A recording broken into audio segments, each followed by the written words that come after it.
So let's start with data handling. Data handling. तो ये chapter के थ्रू हम लोग क्या करने वाले हैं, हम लोग स्टैटिस्टिक्स के अंदर एंटर होने वाले हैं. This is the gate of statistics. ठीक है ना, स्टैटिस्टिक्स के अंदर हम इसके थ्रू एंटर होंगे. अब actually statistics, what do you mean by data handling और स्टैटिस्टिक्स, इसका मतलब क्या है? What is data? सबसे पहले डेटा के बारे में समझते हैं. डेटा क्या होता है? Information about something. Yes, information about something. It's collection of facts and figures. Collection of facts and figures, ऐसा बोल सकते हैं. अब डेटा जो होता है वो काफी तरीके से हमारे पास बोल सकते हैं कलेक्ट होता है. डेटा देखो, अब होगा क्या, ये चैप्टर में हमें स्टैटिस्टिक्स का मतलब ये होता है कि जो डेटा है मेरा उसको मैं किस तरीके से यूटिलाइज करता हूँ. ठीक है ना, this is nothing but how to utilise the data. Data is nothing but collection of facts, figures, information, and how to utilize that we will be understanding in data handling. How to utilize the data. कि data को किस तरीके से हम utilise करें so that we get some conclusion out of it. Conclusion कुछ draw कर पाए आप. ओके अच्छा, तो अब डेटा के क्या क्या टाइप्स होते हैं, क्या क्या टाइप का डेटा आता है आपके पास. सबसे पहला एक डेटा होता है प्राइमरी डेटा और एक होता है सेकेंडरी डेटा.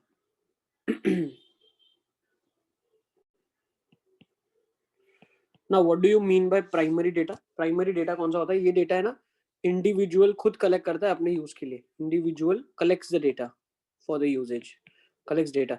जैसे फॉर एग्जांपल आपका स्कूल में एग्जाम होता है ना, तो जो आप मार्क्स ऑब्टेन करते हो, अगर वो आपकी क्लास के टीचर या सब्जेक्ट टीचर अगर लेता है डेटा कि भाई आपके कितने मार्क्स आए, ठीक है ना. एग्जाम्पल के लिए देखो, मान लो आपका एसएस का टेस्ट है. अब एसएस के टेस्ट के मार्क्स अगर एसएस के टीचर ही कलेक्ट करेगा तो वो प्राइमरी डेटा कहलाएगा. और अगर ये एसएस के टेस्ट के मार्क्स अगर आपके स्कूल के प्रिंसिपल कलेक्ट करते हैं, ठीक है ना, if your school principal collects it, तो वो क्या हो जाएगा? सेकेंडरी डेटा हो जाएगा. ये सेकेंडरी डेटा का डेफिनेशन क्या है? Collected by someone else. ठीक है ना, collected by not the person, the actual person. ठीक है, अब मान लो प्रिंसिपल के पास जाने हैं आपके मार्क्स, तो वो कैसे जाएंगे? डेफिनेटली स्कूल का टीचर लेगा मार्क्स और वो टीचर प्रिंसिपल को मार्क्स फॉरवर्ड करेगा. So that teacher comes into the picture.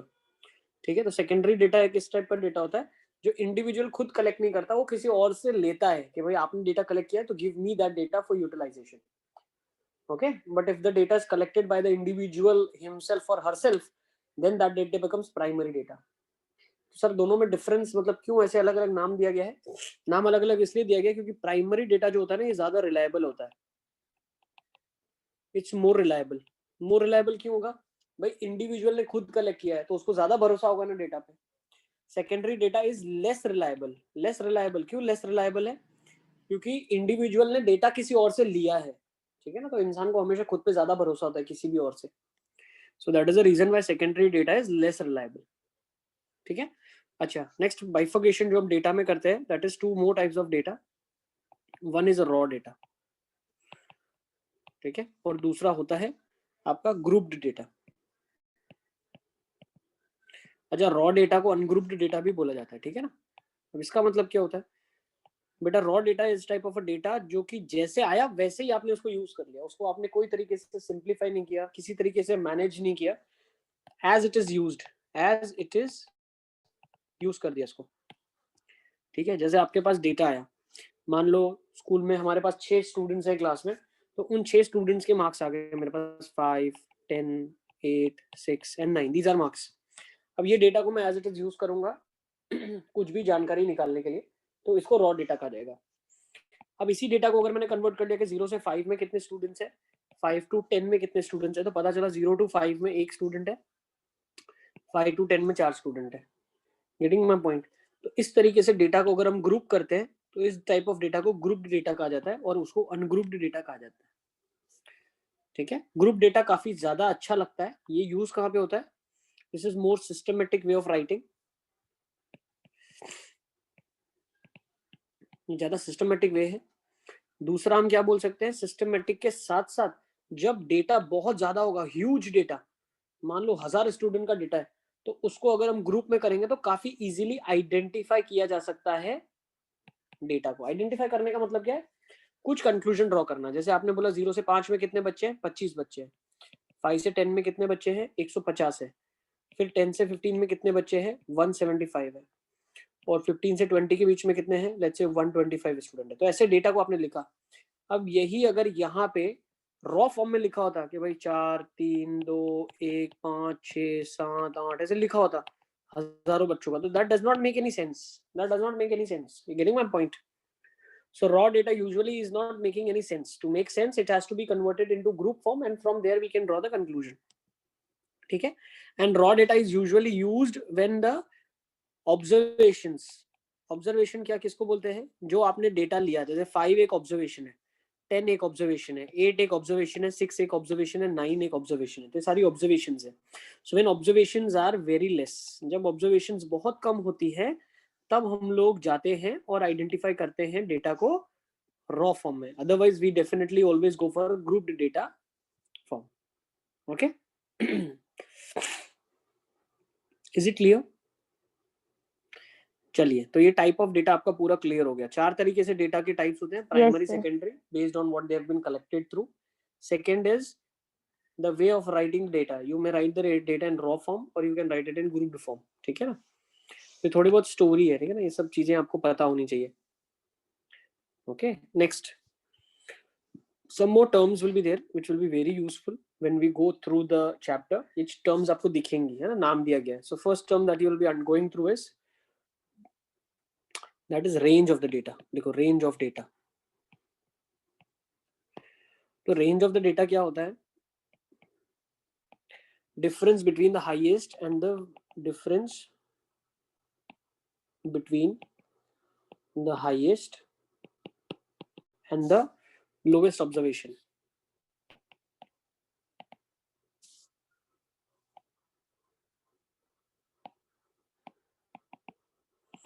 Difference between the highest and lowest observation. मतलब देखो, ये क्यों हमें पता होना चाहिए, रेंज ऑफ द डेटा क्यों हम निकालते हैं? जब भी हम डेटा को ग्राफिकली प्लॉट करते हैं, तो मान लो एक डेटा 100 है, दूसरा 1000 है, ठीक है, तो हमें पता होना चाहिए कि बीच के अंदर 990 का गैप है। तो 990 का गैप मुझे ग्राफ पेपर पे फिट करना है। कहीं अगर 10 है तो 1000 भी उसी ग्राफ पेपर में मैं कैसे लेके आऊंगा, that I have to take care. Getting my point? मुझे पता होना चाहिए कि मेरा रेंज क्या है। और यही डेटा अगर 10 से 20 तक जा रहा होता तो the dynamics would have been different, the scale would have been different. So scaling के लिए हमें रेंज पता होना बहुत ज्यादा जरूरी है। ओके, स्केल हम क्या डिसाइड करेंगे उसके लिए हमें, जैसे यहाँ पे मान लो 0 से शुरू किया, ठीक है ना? मान लो ये 0 से शुरू कर रहे हैं, 10 को भूल जाओ, 0 से शुरू कर रहे हैं, तो कितना डेटा आगे बढ़ रहा है, 1000 तक डेटा जा रहा है। और यहाँ पे अगर हम देखें तो 0 to 20 जा रहा है, ठीक है? तो दोनों में जो स्केलिंग हमें करनी पड़ेगी, that will be humongously different. दोनों में बहुत बड़ा वेरिएशन आ जाएगा स्केलिंग का, इसीलिए रेंज हम निकालते हैं, ठीक है ना? That is very much useful to find range. Okay, now let's go with next. Second एक टर्मिनोलॉजी है अरे। अरे का मतलब क्या होता है कि हम डेटा को इंक्रीजिंग या डिक्रीजिंग ऑर्डर में अरेंज करते हैं, ठीक है ना?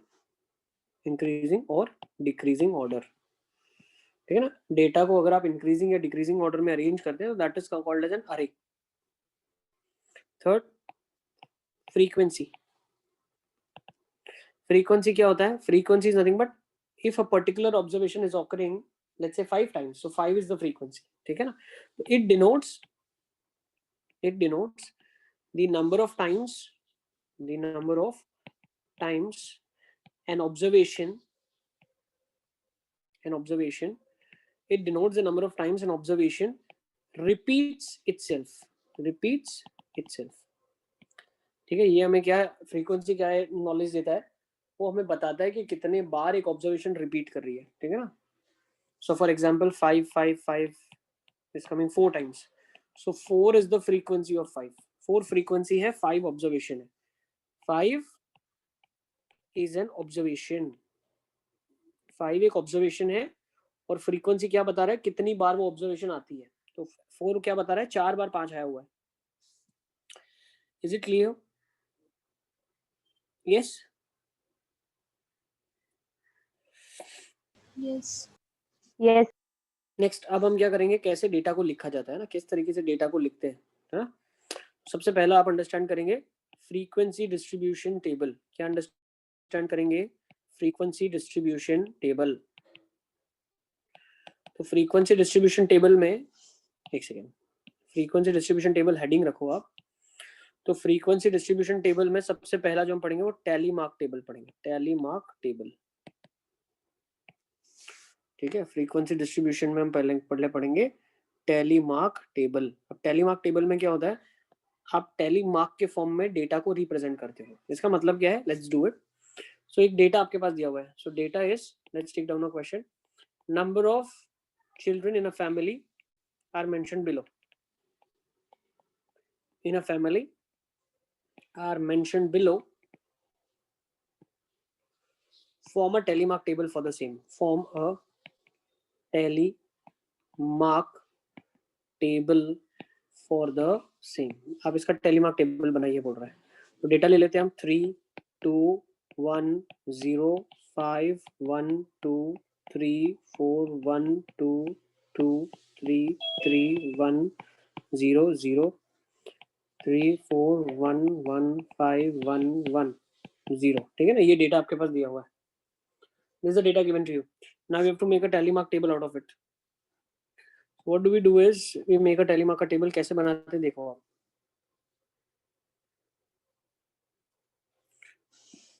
ठीक है, tally mark table बना लिखा है for the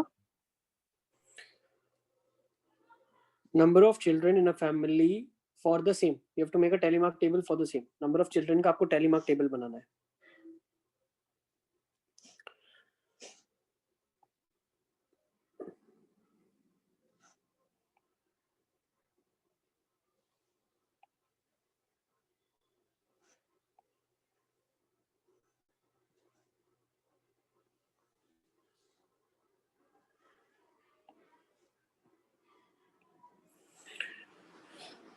So 1 2 3 4 5 5 चिल्ड्रन हो गए किसी के अंदर।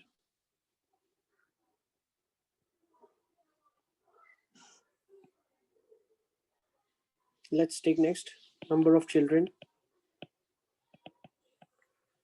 Then here you will have tally marks, and here you will have frequency. अब इसमें हम क्या करते हैं, एक एक ऑब्जर्वेशन देखते हैं और उसके अकॉर्डिंग एक वर्टिकल लाइन ड्रॉ करते हैं, और लास्ट में जब 5th काउंट होता है तो एक हॉरिजॉन्टल लाइन खींचते हैं। मैं बता रहा हूँ कैसे। तो 3 एक ऑब्जर्वेशन है, तो 3 के अंदर आप एक लाइन बना लोगे, सबसे पहला टास्क। फिर 2 के अंदर एक लाइन बनाओगे, फिर 1 के अंदर एक लाइन बनाओगे, फिर 0 के अंदर एक लाइन बनाओगे। अच्छा, तो I need to make 0 also. अच्छा, तो एक 0 नीचे बना लेता हूँ मैं। ठीक है ना, मैं एक 0 नीचे बना देता हूँ। 0 मतलब कोई बच्चा नहीं है। ठीक है, यहाँ पे टोटल कर लेंगे हम। तो 0 के कॉरस्पॉन्डिंग भी एक आ जाएगा, फिर 1 के कॉरस्पॉन्डिंग एक और है, 2 के कॉरस्पॉन्डिंग एक और है, 3 के कॉरस्पॉन्डिंग एक और है, 4 के कॉरस्पॉन्डिंग एक है, फिर 1 के कॉरस्पॉन्डिंग एक और है, 2 के कॉरस्पॉन्डिंग 2 है, 3 के कॉरस्पॉन्डिंग 2 है, 1 के कॉरस्पॉन्डिंग एक और है, फिर 0 के कॉरस्पॉन्डिंग 2 है, फिर 3 के कॉरस्पॉन्डिंग एक है। अच्छा, अब देखो 4 तो हो चुके हैं।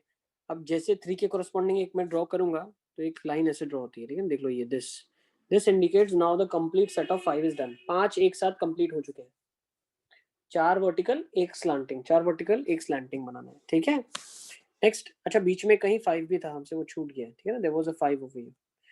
सारा अच्छे से लिखना है। 1 2 3 4 5 6 7 8 9 10 11 12 13 14 15 16 17 18 19 20 21 22 23 24 25।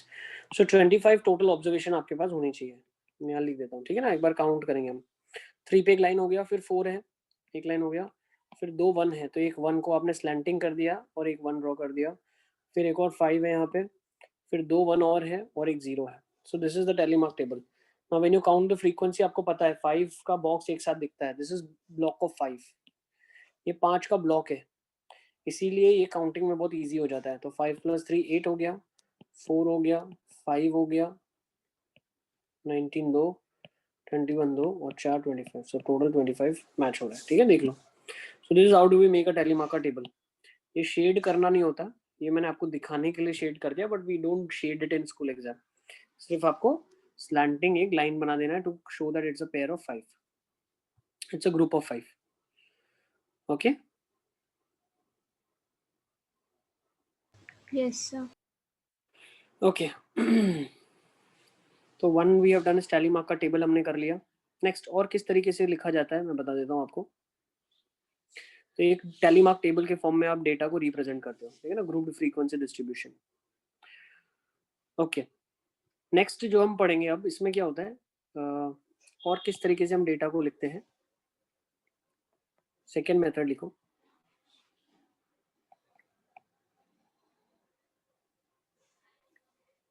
एक सेकेंड। अच्छा, क्या ग्रुप्ड फ्रीक्वेंसी डिस्ट्रीब्यूशन है आप लोगों के सिलेबस में भी?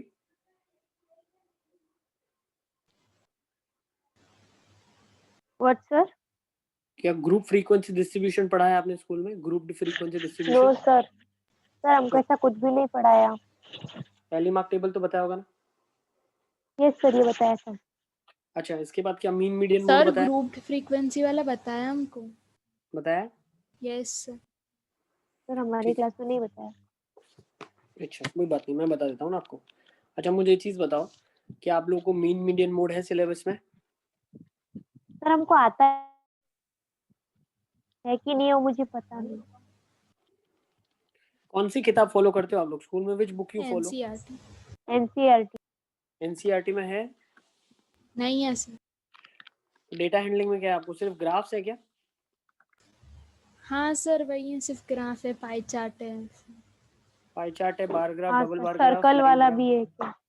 उसको ही पाई चार्ट बोलते पाई चार्ट, पाई चार्ट, उसको पाई चार्ट ही बोलते हैं। Line graph, double line graph, double bar graph, यही है क्या? यस सर, हैं। Yes sir. Yes sir. Sir लेकिन अभी तो सिर्फ एमसीक्यू की टेस्ट। हाँ सर, तो ये सब कुछ नहीं है। बट क्या पूछेंगे एमसीक्यू में? क्या पूछेंगे इसमें? सर क्या पता। ग्राफ में एमसीक्यू क्या पूछेंगे आपसे? चलो ठीक है, मैं तो आपको पूरा पढ़ा देता हूँ, ठीक है ना, जितना मेरे हिसाब से 8th 9th में कवर हो जाता है, क्योंकि देयर इज नो डिमार्केशन कि इतना बताना है इतना नहीं बताना है, तो मैं पूरा बता देता हूँ आपको, ठीक है ना, जितना मेरे नॉलेज में 8th 9th के अकॉर्डिंग जाना चाहिए। 10th में थोड़ा ज्यादा हो जाता है तो उसको हम थोड़ा सा अवॉइड कर सकते हैं। चलो let's go with next now, ठीक है। अच्छा, टैली मार्क टेबल को दूसरा नाम भी दे दें आप, उसको बोला जाता है discrete frequency distribution. Discrete frequency distribution. Discrete का मतलब क्या है पता है आपको? डिस्क्रीट का मतलब होता है अलग अलग। जैसे एक 1 एक अलग डेटा है, 2 एक अलग डेटा है, 3 एक अलग डेटा है, 4 एक अलग डेटा है, 5 अलग डेटा है और 0 एक अलग डेटा है। So these data, these are observations. तो जो ऑब्जर्वेशंस है वो एक एक करके अलग अलग लिखी गई है यहाँ पे, ठीक है, इसके लिए इसको डिस्क्रीट फ्रीक्वेंसी डिस्ट्रीब्यूशन भी कहा गया है। लेट्स गो विद नेक्स्ट, आ जाओ, ठीक है। नेक्स्ट हम देखते हैं ग्रुप्ड फ्रीक्वेंसी डिस्ट्रीब्यूशन। आ जाओ, क्या लिखते हैं, क्योंकि जो मैं अभी बता रहा हूँ ना आपको, ये 9th में भी यही चलेगा, 10th में भी यही चलेगा, ठीक है ना, grouped frequency distribution. Now when I'm talking about grouped frequency distribution, so there are two types of grouped frequency distribution. One is continuous, जिसको इंक्लूसिव मेथड भी बोला जाता है, और ठीक है, और ये दूसरा होता है डिसकंटिन्यूअस। डिसकंटिन्यूअस, जिसको एक्सक्लूसिव भी कहा जाता है, ठीक है ना। एक सेकंड, मुझे लगता है मैंने शायद उल्टा बोल दिया, दोनों के अंदर उल्टा बोल दिया मैंने। कंटिन्यूअस को हम बोलते हैं, कंटिन्यूअस में एक्सक्लूसिव होगा और डिसकंटिन्यूअस में इंक्लूसिव होगा, ठीक है ना। कंटिन्यूअस को हम एक्सक्लूसिव बोलेंगे और डिसकंटिन्यूअस को हम इंक्लूसिव बोलेंगे, ठीक है। अब मतलब होता क्या है, देखो मैं ध्यान से समझाता हूँ आपको। अब before I go with this, I will give you a data. पहले मैं एक डेटा दूंगा आपको, या एक काम कर ले, ऊपर वाला डेटा ही ले लें क्या? नहीं, लेकिन वो बहुत छोटा है, बहुत छोटा मतलब ऑब्जर्वेशन बहुत छोटी है। ये हम पढ़ते कब हैं? ग्रुप फ्रीक्वेंसी हम तब पढ़ते हैं जब रेंज बहुत बड़ा होता है, रेंज इज बिग। जब रेंज बड़ी होती है, when the range is small this data will be helpful. Range is small, जब रेंज छोटी है तो ये डेटा बहुत हेल्पफुल होगा, जब रेंज बड़ी है तो ये डेटा हेल्पफुल नहीं होगा, ठीक है। So let's go with some data that I will give you. Marks obtained by students,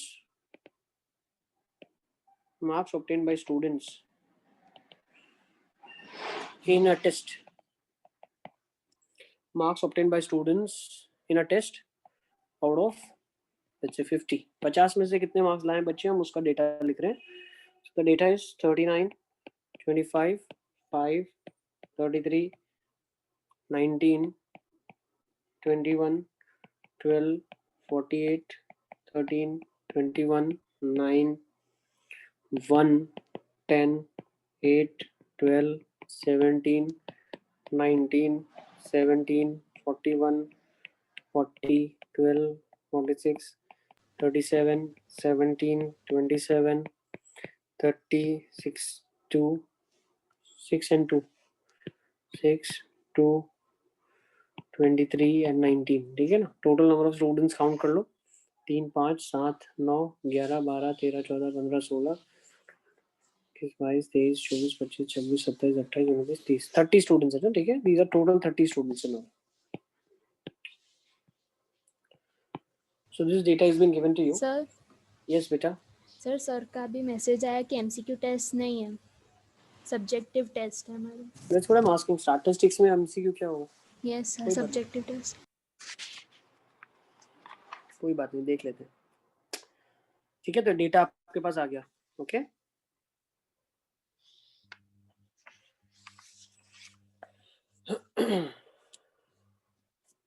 okay.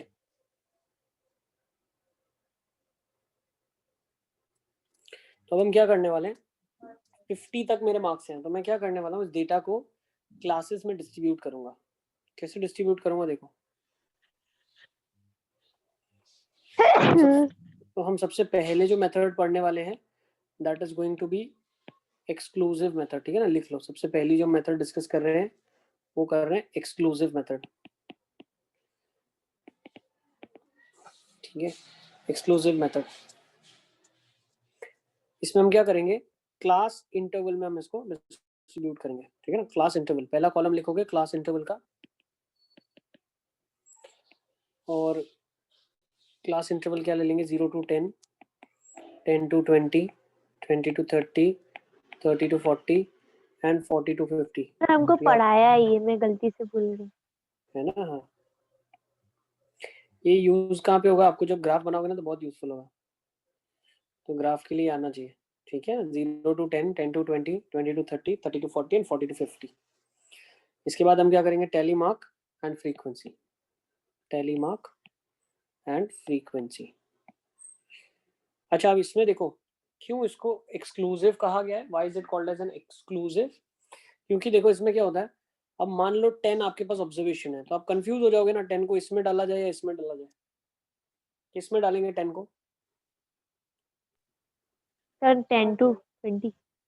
बिल्कुल. ठीक है ना. तो इसमें होता क्या है, जब ये कंटिन्यूस है, देखो कंटिन्यूस क्यों नाम दिया गया है, कहीं गैप नहीं है. 0 से 10, फिर ये 20 से 20, 30 से 30, 40 से 40, 50. ठीक है ना. पूरा कंटिन्यूस ही है, कहीं पे गैप्स नहीं है. This is no gap in between.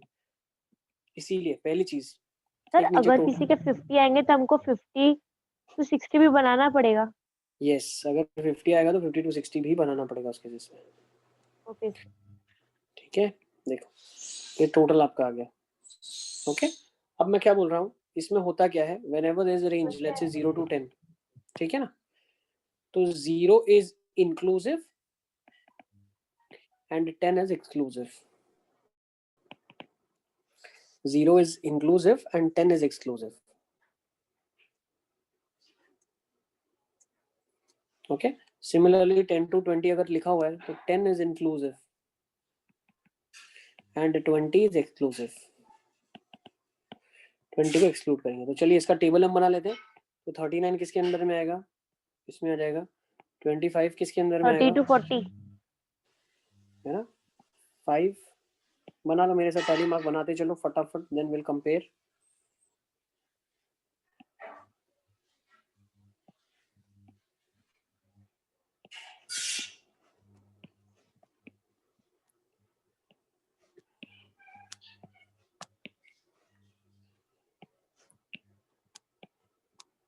अब 10 जो ऑब्जर्वेशन है, सो 10 ऑब्जर्वेशन गोज इन 10 to 20. ध्यान रखना है ना, इसीलिए यहाँ पे जाएगा ये. मैं देखो इसको डार्क कर रहा हूँ. Next 8, 12, 17,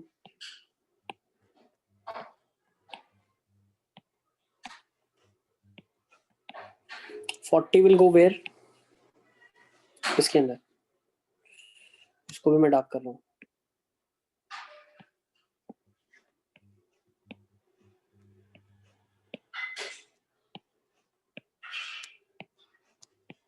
thirty will go where, नीचे वाले में, इसको मैंने डार्क कर लिया है।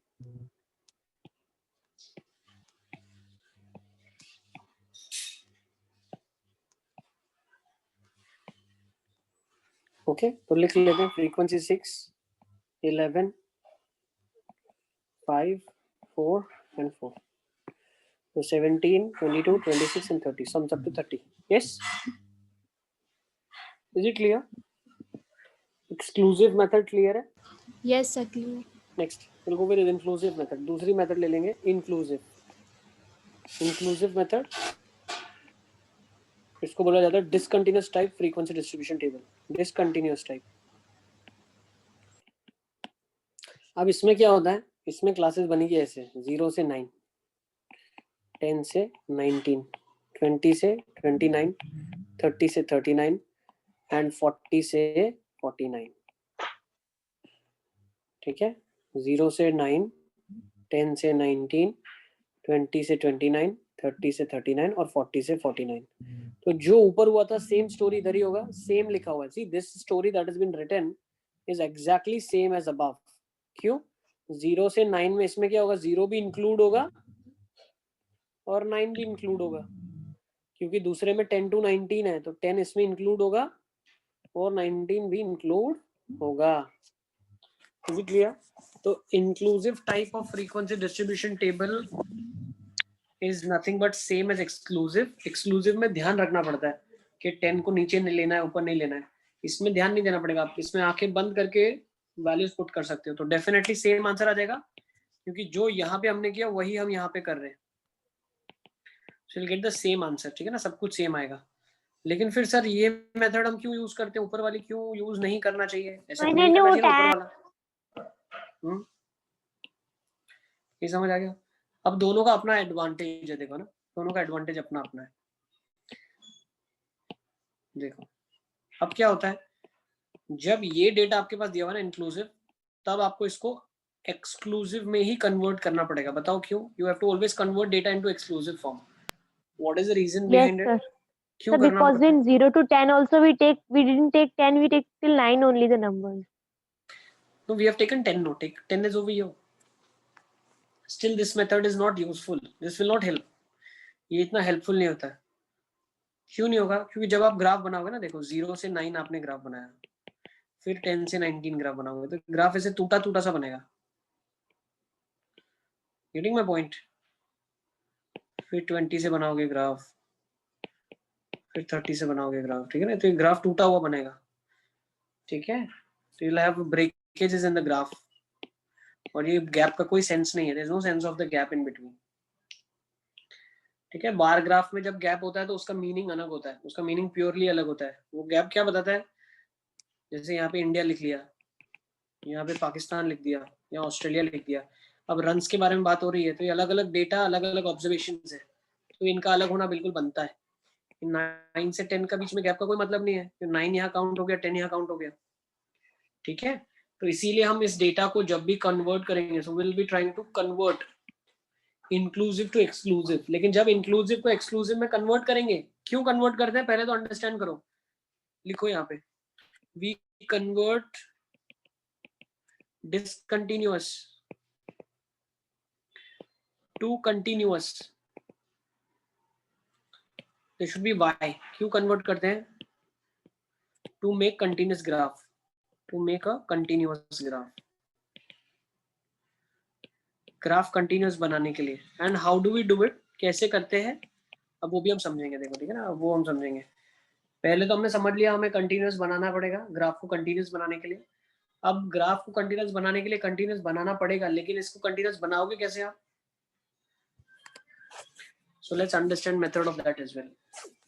तो बेटा ध्यान से देखो, ये डेटा था 0 to 9, 10 to 19. इसको कंटिन्यूस कैसे मैं बना रहा हूँ, मैं यहाँ लिख रहा हूँ 0 to 9, 10 to 19, 20 to 29, 30 to 39, 40 to 49. How do you make it continuous? अभी हम उसको वो देख रहे हैं. तो जब मुझे इसे कंटिन्यूस बनाना होता है तो मैं कंटिन्यूस कैसे बनाता हूँ, हम हमेशा अपर लिमिट, अच्छा इनको क्या बोला जाता है, देखो क्लास की भी थोड़ी बहुत डेफिनेशन समझो। कोई भी ग्रुप फ्रीक्वेंसी डिस्ट्रीब्यूशन में 40 को बोला जाता है lower limit of a class. क्या बोला जाता है? Lower limit of a class. 49 को बोला जाता है अपर लिमिट ऑफ अ क्लास। और 40 से 49 को क्या बोला जाता है? क्लास। क्या बोला जाता है? इसको क्लास बोला जाता है। 40 से 49 एक क्लास है जिसमें class 40 lower limit of a class, 49 is called as the upper limit of a class। ठीक है, ओके। अब जब हमें डिसकंटिन्यूस से कंटिन्यूस में बनाना होता है तो हम क्या मेथड का इस्तेमाल करते हैं? I will write that. So when I have to convert discontinuous to continuous, what I do is I do upper limit, एक सेकंड, नॉट अपर लिमिट, लिखो lower limit of class 2 minus upper limit of class 1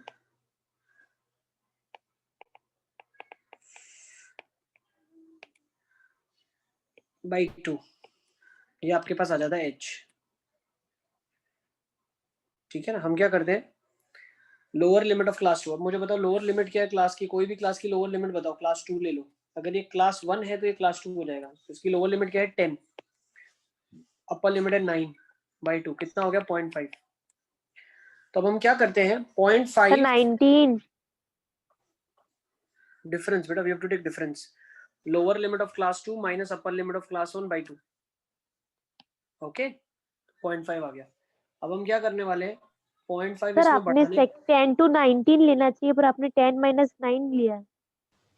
lower limit of class 2, second class की lower limit और पहली class की upper limit. Okay sir. Lower limit of class 2 minus upper limit of class 1 by 2, तो कितना हो जाएगा? 10 minus 9 by 2, 0.5। ठीक है ना, तब हम क्या करेंगे, 0.5 वैल्यू ऊपर वाले में से घटाएंगे, ऊपर वाले में ऐड कर लेंगे, नीचे वाले में से घटा देंगे, तो ये क्या बन जाएगा? 9.5। और ये क्या बन जाएगा? 9.5। ठीक है, सिमिलरली इसमें से 0.5 माइनस करना है आपको, तो 19.5 बन जाएगा, और इसमें 0.5 ऐड करना है, ये भी 19.5 बन जाएगा। नेक्स्ट, इसमें 0.5 ऐड किया 29.5, 0.5 कम कर दिया 29.5, इसमें 0.5 ऐड कर दिया 39.5, इसमें 0.5 घटा दिया 39.5। अब जो इफेक्ट यहाँ पे आया है वो इफेक्ट को आपको पहले में भी लेना पड़ेगा, तो डेफिनेटली कितना कम हो जाएगी? -0.5 हो जाएगा, और ये कितना हो जाएगा? 49.5। Is it clear? This is how we make it continuous, ऐसे इसको कंटिन्यूअस बनाया जाता है। यस क्या ये चीज क्लियर है? सर उसको 10 भी तो लिख सकते हैं। नहीं लिख सकते, 10 नहीं लिख सकते आप। जब आप डिसकंटिन्यूअस से कंटिन्यूअस में जाते हो ना, तो आपको क्या करना पड़ता है, दोनों के गैप के बीच का जो डिफरेंस है वो दोनों को कंपेंसेट करना पड़ेगा। मतलब इसको भी उतना ही बढ़ा सकते हैं जितना इसको घटा सकते हैं, तभी दोनों जाके मैच करेंगे। अब अगर आपके पास ऐसा दिया हुआ है, मान लो, ठीक है ना, for example the data is given to you like this, 0 से 8, 10 से 18, 20 से 28, 30 से 38। ठीक है, तो कैसे करेंगे इसको?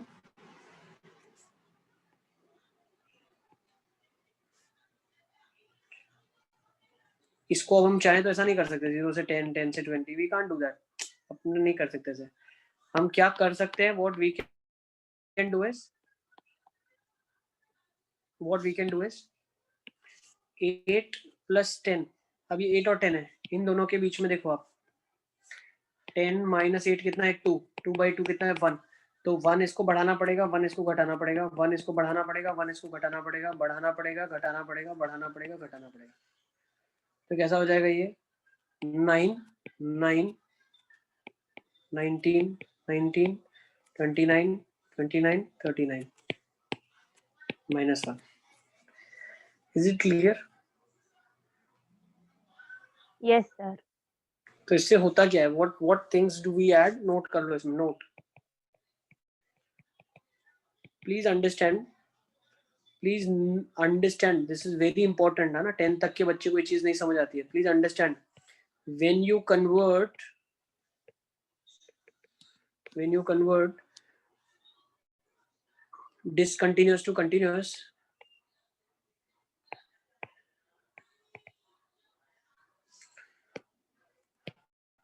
class size changes. Now what is class size? Class size क्या होता है वो भी लिखो आप. Class size होता क्या है? Class size is nothing but upper limit minus lower limit of a given class. Upper limit minus lower limit of a given class. Is it clear? Upper limit minus lower limit of a given class. Clear है?